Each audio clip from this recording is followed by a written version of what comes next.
calcium. All right, so your plant needs calcium because calcium is going to strengthen cell walls. And a plant that is deficient in calcium is more likely to be attacked by disease. So having enough calcium is going to help your plant become resistant to diseases and funguses, mildews, all of those things that we just cringe when we see it in our garden. Calcium will help activate enzymes in the plant, and it will also keep the pH levels balanced.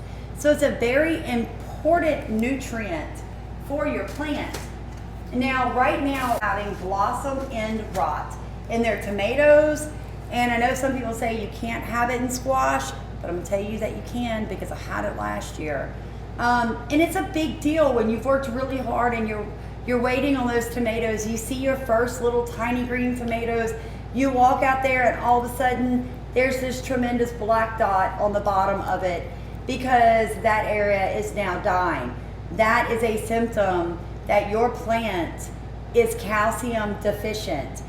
It can also be a symptom that your plant's not quite getting enough water.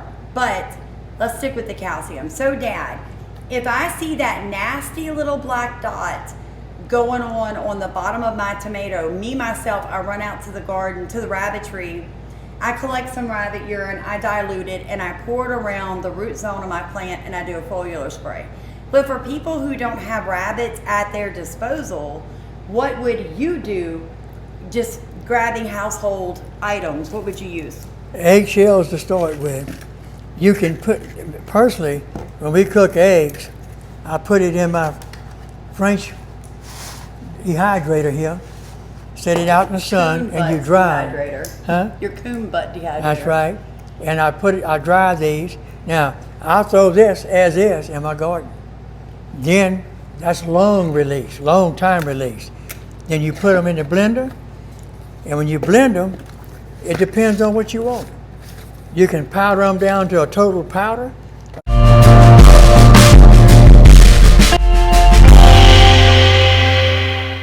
It's a quick release. You can release, this will release quicker than a whole shell will. All right, now here's the trick, people. You gotta dry them. If you don't dry them, you're taking a real good chance. Oh, that bacteria. Yeah, the bacteria. I just read something on that. Yeah. If you don't dry your Eggshells, I wouldn't put it in my garden. yeah, Now, you need to dry these before you do this and put it in your garden. Now, here's the trick. If you're tough and real brave, you can do that in your microwave. You can dry them. After Mama gets through with you, you won't do it at one time. It stinks. That's why I put them in this, set it out in the sun, let the sun have it. 6 or 8 hours, they dry. Okay, Now, what about that? now this, extremely quick release. Powdered milk. You can dissolve powdered milk in a solution of water, pour it around your plants, and you're talking about almost instant pickup. It'll take it right on up the plant. So you got quick, fairly fast, or the whole shell that is a long-term release. My garden, you walk out there, you'll see half eggshells laying in it, and you'll see little crushed eggshells laying around. Very seldom do I actually resort to this. When I started, I had to. Now, it's a continuous release year round. So that takes care of your calcium.